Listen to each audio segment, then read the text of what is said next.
بسم اللہ الرحمن الرحیم۔ اچھا جی، معاشرے میں سب سے زیادہ سر اٹھانے والی برائی اور پھر اس کے نتیجے میں ہونے والی جو تباہی ہے، اس کی اصل وجہ کیا ہے؟ سیلف کنٹرول کا نہ ہونا۔ یعنی اللہ تعالیٰ کو سب سے زیادہ جو ناپسندیدہ بتوں میں ناپسندیدہ بت ہے وہ نفس پرستی کا بت ہے۔ رسول پاک صلی اللہ علیہ وآلہ وسلم نے فرمایا نا کہ اللہ تعالیٰ کی ذات بہت خوش ہوتی ہے، یعنی جو نوجوان یا جو شخص جو ہے وہ اپنے نفس کی پیروی نہ کرے، اس کی طرف مائل نہ ہو، یعنی یہ اندھا اور بہرا کر دیتا ہے۔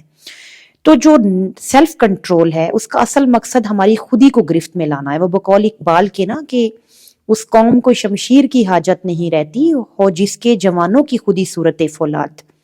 نپولین ہل کہتا ہے کہ اگر آپ خود کو فتح نہیں کرتے تو پھر ایک دن آپ خود فتح ہو جائیں گے۔ اس سے مراد کیا ہے؟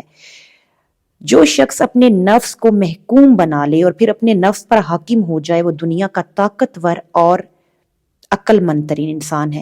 حضرت سلمان علیہ السلام فرماتے ہیں کہ جس شخص نے اپنے نفس کو قابو میں رکھا وہ دنیا کا طاقتور انسان اس شخص سے بھی ہے کہ جس نے تنہا ایک شہر فتح کر لیا ہو۔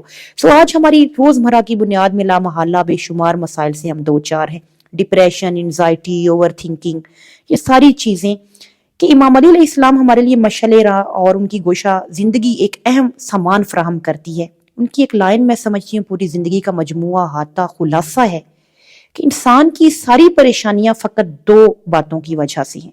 ایک وہ وقت سے پہلے مانگتا ہے اور دوسرا وہ تقدیر سے زیادہ مانگتا ہے۔ یعنی اسلام کی روح سے اصل دولت مندی کیا ہے؟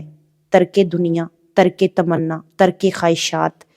کہ آج جو انسان اپنے نفس پر مغرور ہوا گویا وہ ایمان کی کمزور ترین دلیل مانی جاتی ہے۔ ایک ریسرچ کو لازمی کوٹ کرنا چاہوں گی۔ دیکھیں، ہم میں سے کچھ لوگ ایسے مزاج کے مالک ہوتے ہیں، فوری فائدے کے حصول کو زندگی سمجھ لیتے ہیں۔ یعنی زیادہ کی چاہت جو ہے وہ انسانی فطرت ہے نا، وہ ہمیں رہتی ہے اور ہم انتظار نہیں کروا سکتے، نہ کر سکتے ہیں۔ بے صبرا پن ہے اور بے صبرا پن ہونے کی وجہ سے رکنا گراں گزرتا ہے۔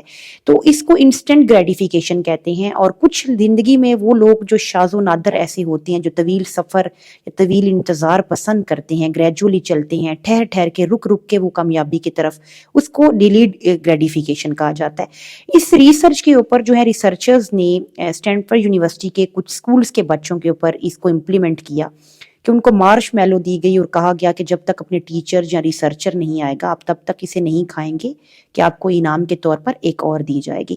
اب وہاں پر چند بچے جن کا سیلف کنٹرول سٹرونگ نہیں تھا وہ اس کو ختم کر چکے، اور کچھ چند بچے کلاس کے اندر جو ہیں وہ سیلف کنٹرول کے حوالے سے تھوڑا سا مضبوطی کا انہوں نے مظاہرہ کیا۔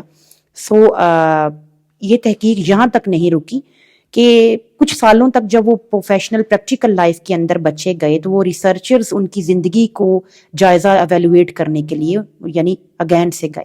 انہوں نے دیکھا کہ جو بچے اس وقت جو مارش میلو ختم کر چکے، سیلف کنٹرول ان کا اپنی ذات پہ نہیں تھا، یعنی وہ اپنی پریکٹیکلی پروفیشنلی لائف میں بھی ان کو ناکام نظر آئے، اور جو اس وقت بھی سیلف کنٹرول کو اسٹرانگ وے میں لے کر چلے وہ ایک غیر معمولی طور پر اور یعنی اچھی پوسٹ کے اوپر انہیں ایک کامیاب لوگوں کی فہرست میں نظر آئے۔ جو محنت ہے وہ طویل جد و جہد کے اندر پوشیدہ ہے۔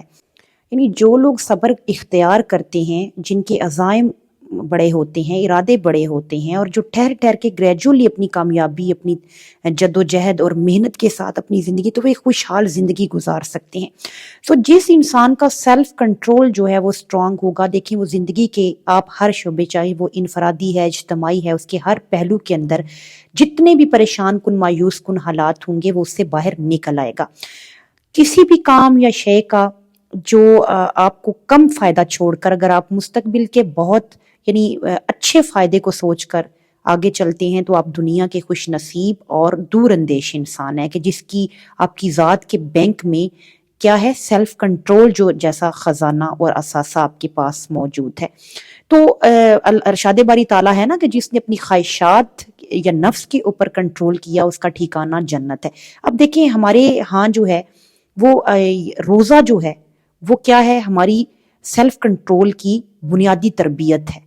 ہم سارا دن کیا ہمارے جسم اور روح کی جو غیر ضروری خواہشات مطالبات ہوتے ہیں وہ صاف پاک ہو جاتے ہیں. ہم سارا دن جو ہے وہ اپنے آپ کو کیا کہ اپنی نفسانی خواہشات کے اوپر کنٹرول کرتے ہیں. سو سیلف کنٹرول کے لیے اللہ کا خوف جو ہے وہ بڑا امپورٹنٹ ہوتا ہے. بہت زیادہ ضروری ہے کہ آپ جب کوئی کسی گناہ میں ملوث ہونے لگیں تو آپ خدا سے ڈریں اور اس کی خوشنودی رضا کو مد نظر رکھیں. تو امام علی علیہ السلام کا جو فرمان ہے نا کہ ہم انسانوں کی ساری پریشانیوں کی وجہ فقط 2 باتیں، وقت سے پہلے مانگتا ہے، تقدیر سے زیادہ مانگتا ہے.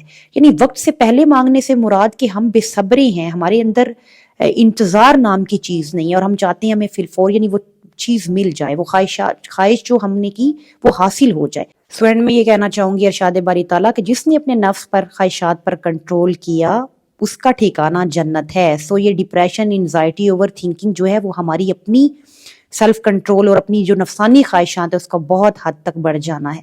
نفس ایک تزکیہ نفس یعنی اپنے نفس کو کلین اپ کرنا، اس کو جہاد اکبر بھی کہا گیا ہے.